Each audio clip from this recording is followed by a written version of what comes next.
बहुत समय पहले धरती पर धर्म का प्रकाश मंद पड़ने लगा था। मनुष्य लोभ, क्रोध और मोह में डूब गए थे। ऐसे समय में एक पवित्र आत्मा का जन्म हुआ, वृंदा। वृंदा कोई साधारण नारी नहीं थी। वे स्वयं देवी लक्ष्मी का अंश थीं, जो धर्म और भक्ति की रक्षा के लिए पृथ्वी पर अवतरित हुई थीं। वृंदा का जन्म एक तपस्वी ब्राह्मण धर्मध्वज के घर हुआ था। जन्म के समय ही उनके घर में दिव्य सुगंध फैल गई। आकाश में पुष्प वर्षा हुई और एक आकाशवाणी गूंजी, यह कन्या स्वयं भक्ति का रूप है। इसका जीवन धर्म की पुनर्स्थापना करेगा। बाल्यावस्था से ही वृंदा ईश्वर भक्ति में लीन रहती। वे घंटों नदी किनारे बैठकर नारायण नारायण का जप करती। उनकी आंखों में इतनी शुद्धता थी कि जो भी उन्हें देखता शांत हो जाता। समय बीता और वृंदा यौवन की ओर बढ़ी। उनके तेज और सौंदर्य की चर्चा तीनों लोकों में होने लगी। समुद्र का पुत्र जलंधर, जो अत्यंत बलशाली और अहंकारी था, उनसे विवाह करना चाहता था। जलंधर भगवान शिव के क्रोध से उत्पन्न हुआ था। जब शिवजी ने अपना तीसरा नेत्र खोला, उस अग्नि से एक तेज निकला और वह तेज सागर में गिरकर जलंधर के रूप में प्रकट हुआ। वृंदा को जब यह प्रस्ताव मिला तो उन्होंने भगवान विष्णु की आराधना करते हुए कहा, प्रभु, यदि यह विवाह मेरे धर्म के विपरीत होगा तो आप ही कोई मार्ग निकालिए। भगवान विष्णु मुस्कुराए, वृंदे, यह विवाह तुम्हारे जीवन की सबसे कठिन परीक्षा बनेगा, किंतु तुम्हारी भक्ति संसार के लिए अमर हो जाएगी। विवाह हुआ। वृंदा ने जलंधर को पति रूप में स्वीकार किया और अपने पतिव्रत धर्म का पालन करने लगी। उनके तप और सतीत्व से जलंधर अजेय हो गया। देवता तक उससे भयभीत थे, क्योंकि जब तक वृंदा का सतीत्व अक्षुण्ण था तब तक कोई उसे पराजित नहीं कर सकता था। जलंधर अत्याचारी बन गया। उसने इंद्रलोक पर आक्रमण किया, देवताओं को अपमानित किया और यहाँ तक कि माता लक्ष्मी को भी अपने अधीन करने की चेष्टा की। देवता भयभीत होकर भगवान विष्णु के पास पहुंचे। प्रभु, जब तक वृंदा का सतीत्व अटूट है, जलंधर का नाश संभव नहीं। केवल आप ही कुछ कर सकते हैं।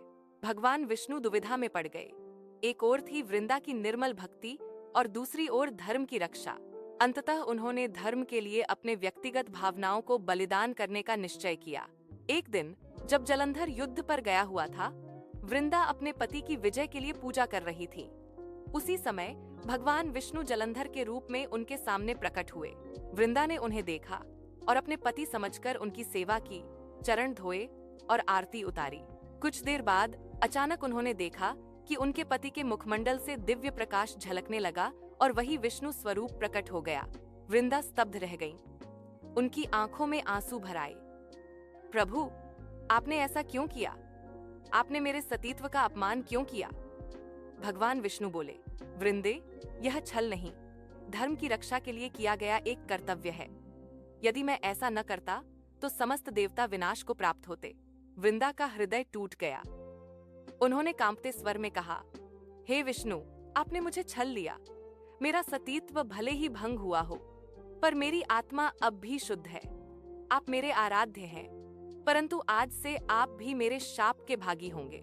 वृंदा ने अपने करुण नेत्रों से विष्णु की ओर देखा और कहा, हे विष्णु, जैसे आपने मुझे पतिव्रता होते हुए छल से तोड़ा है, वैसे ही आज से आप भी शिला बनकर रहेंगे।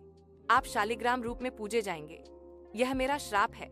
इतना कहते ही उन्होंने अपनी देह त्याग दी। उनके शरीर से दिव्य आभा निकली, जिसने एक सुगंधित पौधे का रूप ले लिया। वह थी तुलसी।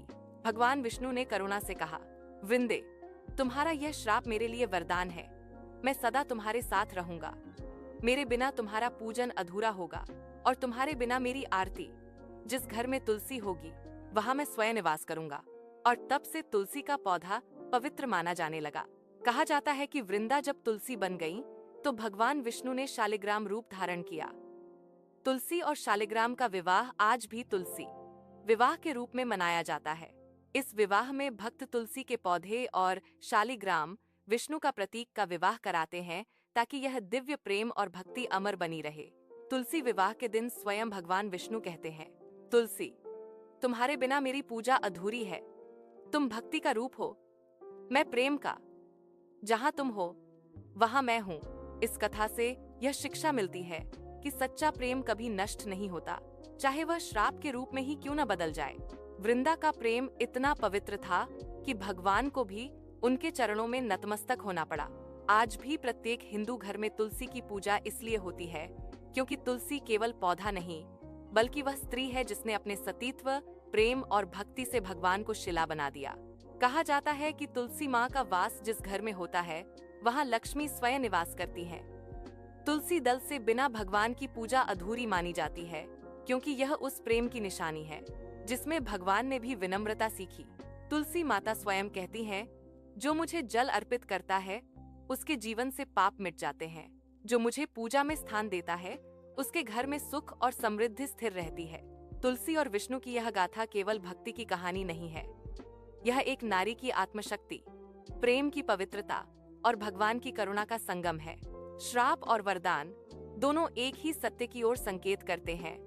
जहाँ प्रेम और भक्ति का संगम है, वहाँ स्वयं भगवान निवास करते हैं। और इसीलिए आज भी जब किसी घर में आरती होती है तो तुलसी दल के बिना भगवान की पूजा अधूरी मानी जाती है।